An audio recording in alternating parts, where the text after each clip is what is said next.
5年前、ソ連から核兵器の技術供与を停止されて以来、中国の両弾一斉、原水爆と宇宙ロケットの開発は滞っていた。だけどこれで我が国も核を持てるようになる。米ソに負けない抑止力を手にできる。全てはうまくいった。あなたの協力で。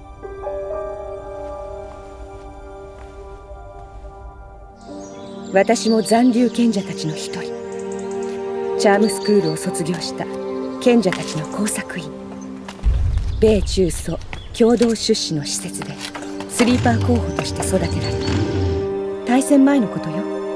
世界中から子供たちが集められていた。だから私はネイティブのアメリカ人と変わらない。あなたや大佐が見抜けなくても仕方がない。でもあの人は最初から気づいていた。彼女も大戦前まで賢者たちの訓練所で教官をしていたから。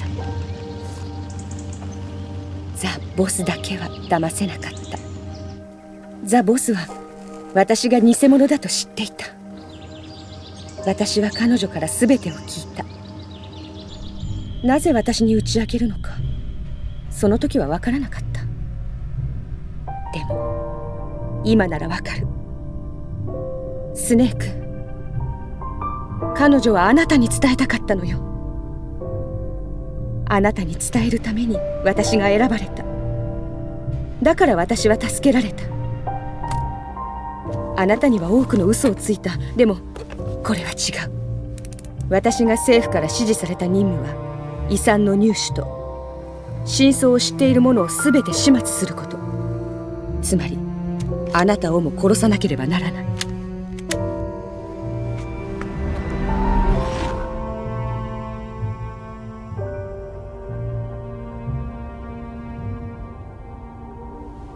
でもそれはできない。あなたと愛し合ったからじゃない。あなたに命を救われたからでもない。あの人との約束を守るため。ザ・ボスとの約束。これだけはあなたに言わなければならない。そしてあなたには生きてもらわなければならない。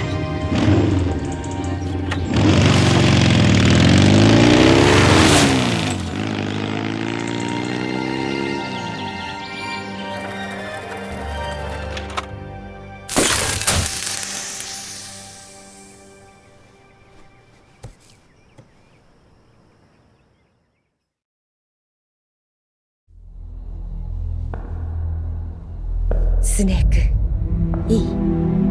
彼女はアメリカの裏切り者ではない。いいえ、彼女はむしろ国のために死んでいった英雄。彼女は全て覚悟の上で任務を遂行した。自己犠牲、それが彼女の務めだった。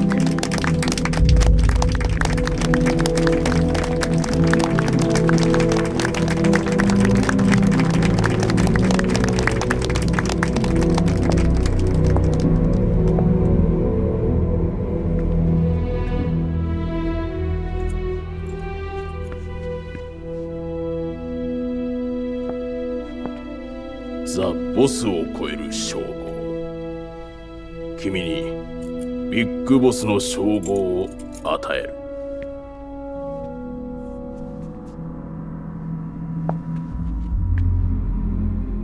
君は真の愛国者だ。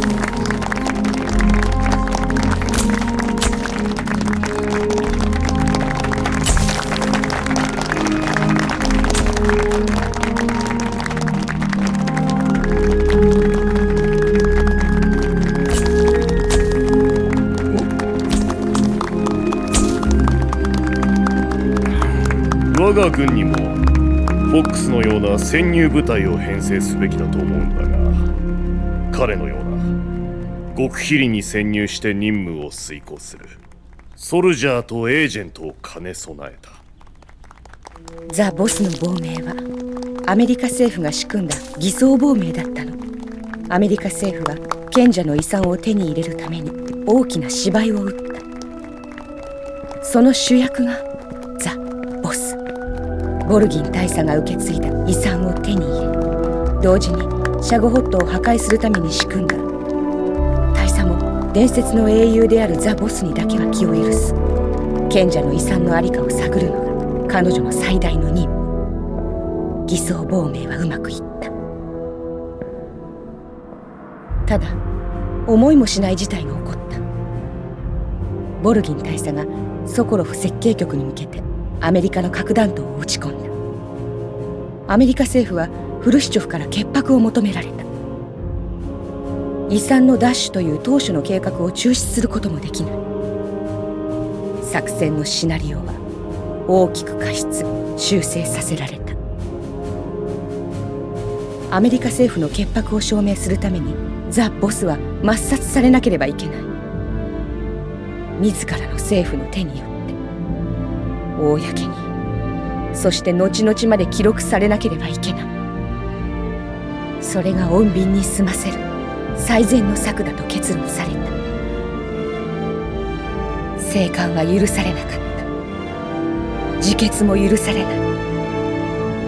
あなたに愛した弟子によって命を絶たれる。それが政府の望んだ、遂行されなくてはならない彼女に課せられた任務。あなたに殺されることが彼女に与えられた責務だった。軍務のために仲間を背く。常人なら到底耐えられない重荷。彼女は汚名を着せられたまま葬られる。後の世紀まで彼女は語り継がれる。アメリカでは恥知らずの売国奴として、ソ連では核兵器を撃ち込んだ狂人として、表の世界史に犯罪者として永久に記録される。誰にも理解されないまま、それがザ・ボスの最後のミッション。彼女は見事にミッションを全うした。でもあなただけには伝えたかったのだと思う。あなたの記憶の中には残りたかったんだと思う。軍人としてではなく女として。だけど自分の口から伝えることは禁じられていた。それで私に真実を。スネーク、これは歴史には記録されない、誰にも伝えられることのない、あなたの心だけに残す彼女のデブリーリング。